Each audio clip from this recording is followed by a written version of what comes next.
Khitanan putrane Mbah Amin kang sarta Ibu Sudarmi bengi iki digelar di rupian-rupian ki gelar-gelar gantung gong. Awake dhewe sak kanca kasembadan sowan ana ing dusun Gedang Kluthuk Desa Sawan Kadipaten Nganjuk yo Mak. Pancen bener kaya mangkono kok no. Heeh. Iya ngesthokake dawuh.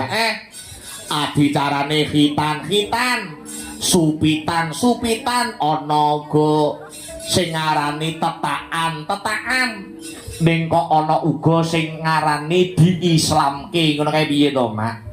Lah kuwi perlu direvisi, perlu pembenahan sithik mboko sithik ya Nok. Ngono nek tembunge sing kleru tembung golongane menek klopo nggodhog wedang kuwi isih kena dimaklumi. Ngono. Ning nek perkara sunat tetak, supit kuwi kok nganggo tembung diislamke kuwi perlu dibenerke. Ngono ya Mak. Sebabe apa? Merga tembung diislamke kuwi tegese wong sing lagi mlebu Islam. Ngono.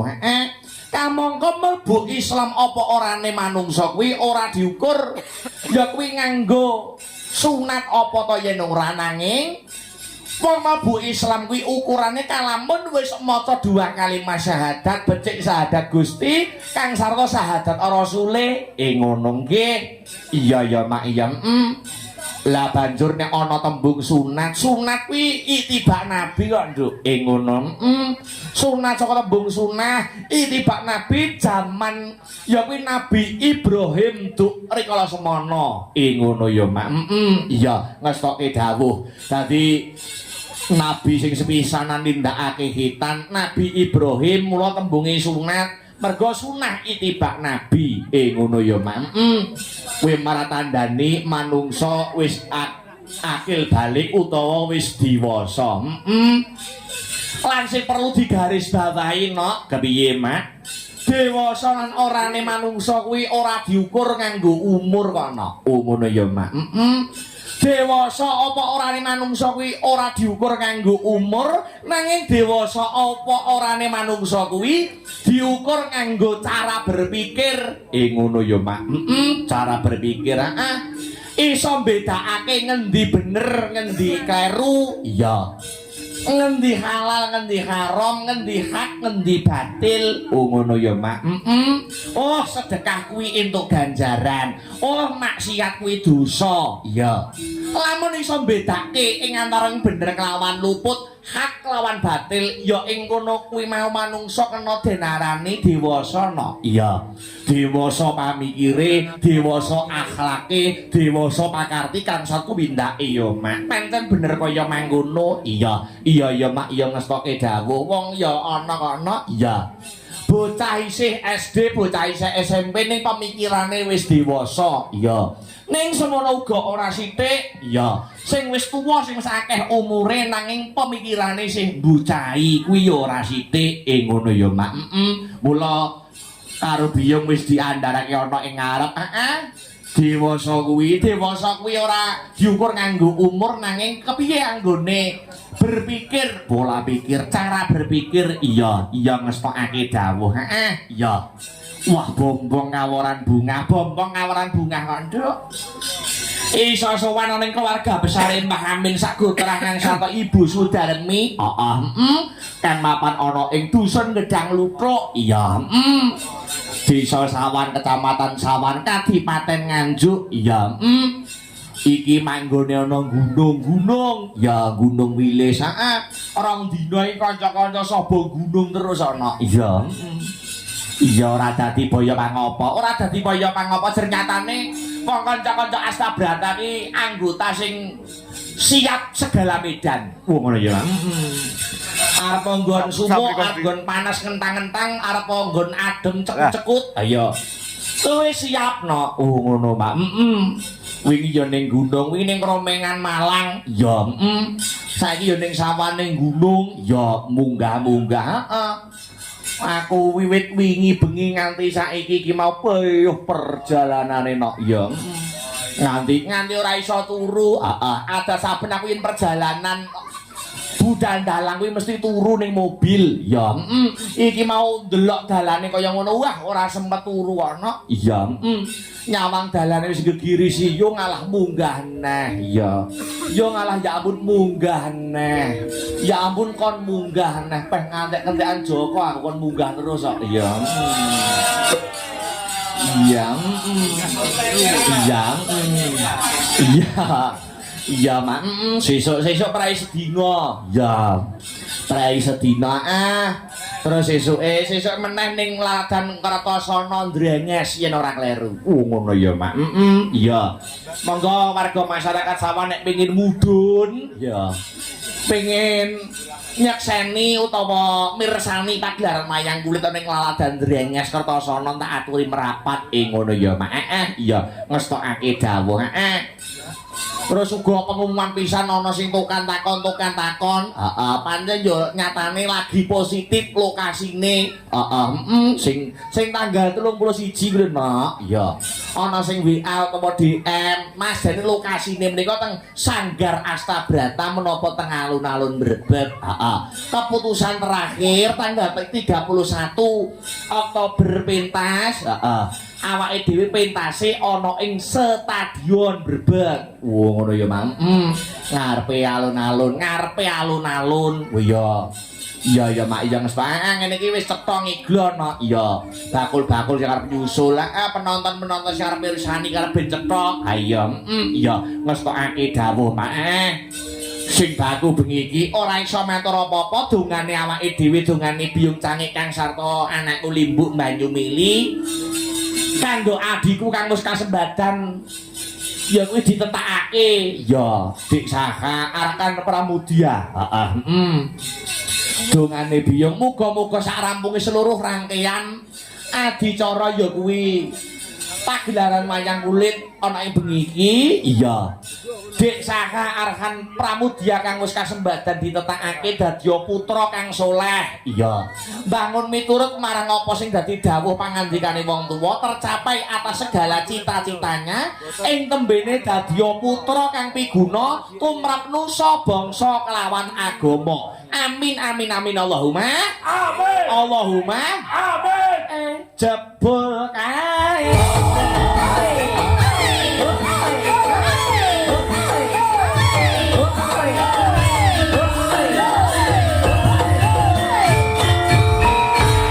Pancen bola bali wis penonton ana ing Laladan Nganjuk luar biasa kok no. Iya. Apa maneh iki uga di live streaming disiarkan langsung Astabrata Media. Ya, sing dadi ya kuwi YouTube dadi sing kepareng mirsani ora mung penonton kang ana lokasi. Iya, sing reksa sawahan. Iya. Sapa ya kuwi no. Sapa kuwi bengi iki wayangan sing paling kenyih ya sing ibad kuwi. Ya. Wingi ya kuwi sing apa asli kene kok. Mas Akbar pokoknya gedang kluthuk kudu seragame yoga pink. Ya tak turuti pink. Dalem meneh wong limbukane wis tak seket ki anu genti sentir. Ning gurek wirawiri PKK kene wis sering ngundake. Mbok dalange wetran retres dalange kuwi wae. Ya paling kenyeh tenan no jan pengibut ganjinge tenan no. Ya ora dadi boyo pangapa, wong awake dhewe ya karwane ya arang-arang no ning sawahan. Ning yo ki wis mulai masuk sithik mboko sithik. Ya ampun, warga sawahan seluruhnya nek arep apa ki ngundang dalang kabar wis ora sah maneka warna carane lewat pengibot menika. Menika saged ya regane padha no. Ya kuwi priyayine jujur. Ya iya sing ibot wis lewat Sutris kemawon. Ya Sutrisno Hadi iya pun lewat terus gampang. Ya mergo ana image wi wong Nganjuk wedi nanggap awake iki mergo larang. Lah ora kono ketok wi larang ning setitik semono ki. Ngono ya, Mam.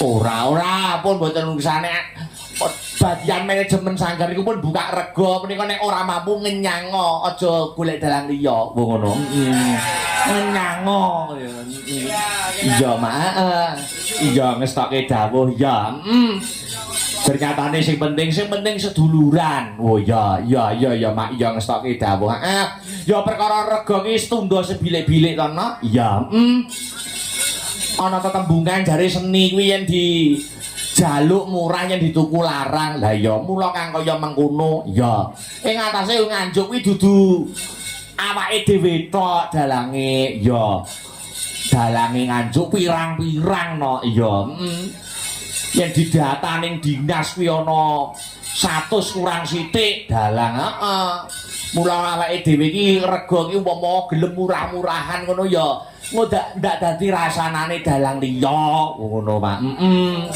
mula ya setunggal sebilik-bilik ya ngestokke dawuh ya mak ya pagelaran wayang bengi iki sik ana mau Mas Utris tuan rumah request pepiling karo solawat badar oh ya kalih Mbak Zoya waduh sapa Mbak Zoya nyumbang lagu ngono mak ya ning gedang luthuk kene iki ketoke nek adiku sing belajar dalang no hebat nganjuki luar biasa tukulan-tukulan dalang saya akeh ya dengan perkembangan zaman generasi dalang saya akeh generasi sinden saya akeh generasi pengkarawit saya akeh sing kudu dipikir sing ora kalah penting awake dhewe ya kuwi generasi pecinta dan penanggap wayang kuwi sing paling penting no ya generasi pecinta karo penanggap wayang akeh dalan joro langit gedabiah kakean cacah ya akeh pengrawit nganti ya nanti ana pagelaran wayang kok nganti akeh pengrawite timbang sing nonton paribasane ya wakil sinden joro langit ya ning nek ora ana sing nanggap ya merongos ning omah mlumah no ya mula sing ora kalah penting iki generasi penanggap kang satu pecinta wayang iki uga wajib ditanamkan mulai sekarang piye cah cilik-cilik tresnani wayang ya mula omahe yo gedang lutuk mau adikku sing belajar nang ndi cae wis burung ning kene ora karepku tak kon nyedak panggung dadi nek dalang nonton wayang iki ning dhuwur panggung ya aja ning isor aja ning warung ya jenenge dalang iki nek nonton wayang ning dhuwur panggung ya kuwi minangkane dadi tandha seduluran ya mak ya ngestokke dawuh ya alon-alon waton kelakon gremet-gremet waton selamat sareh-sareh waton pikoleh ngaturke sak tembang sik saka Sohibul Hajat tuan rumah ngersake pepiling didhisikke oh ya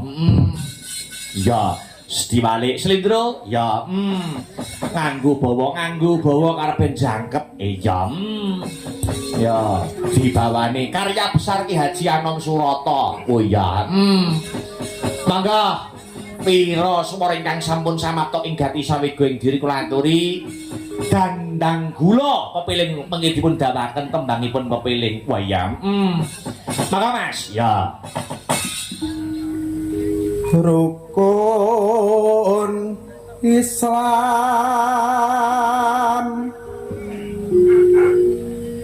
kang limapu niki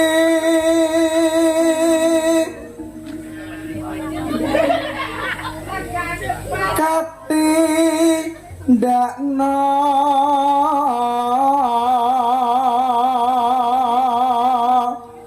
mring para sama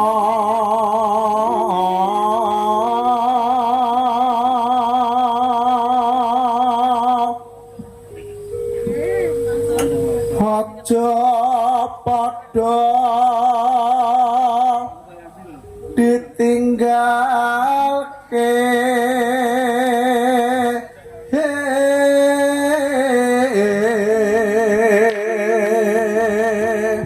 tembang menika nggih kula kintunaken keluarga besar Sohibul Hajat ya minangkani dawuh mugi saged karenan ing penggalih nyambung paseduluran ngraketke silaturahmi ngono lajeng Mas ya rukun Islamku niku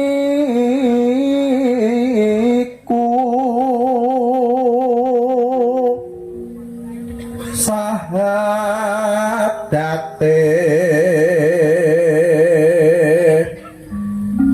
kang angka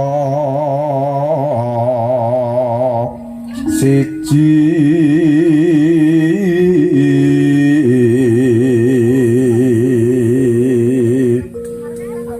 kang angka loro solat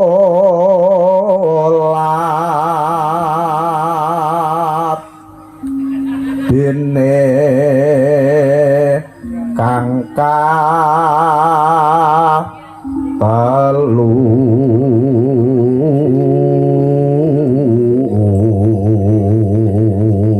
tembang nika nggih kula kintunaken kagem kanca-kanca komunitas kang memantau lumantar channel YouTube ngono FMA dan lain sebagainya. Kanca-kanca ngaturaken panuwun ingkang setia mengikuti channel YouTube Sanggar Seni Astabrata ngono Mak. Ya, heeh. Ngestoke dawuh. Lajeng Mas? Heeh. Ramadan nindakne poso papat zakat ping 5 ngibadah haji Yo rukun Islam sampurna.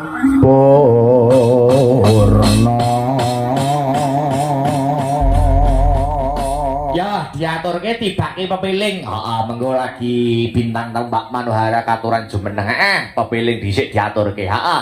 Monggo coba kaya ngapa? Datenge celorot.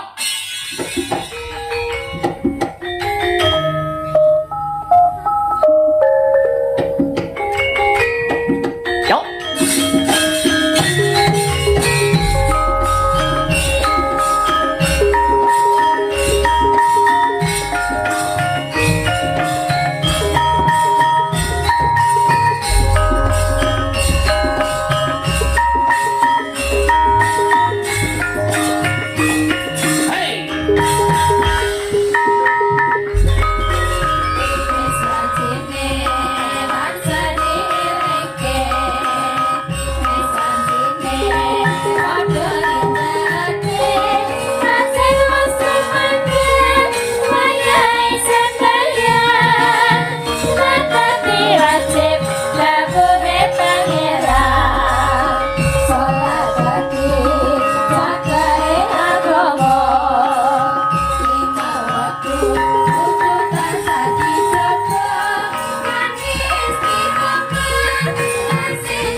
pola hidup akan terarah, dengan ilmu hidup akan mudah, dan dengan seni dan budaya hidup akan terasa lebih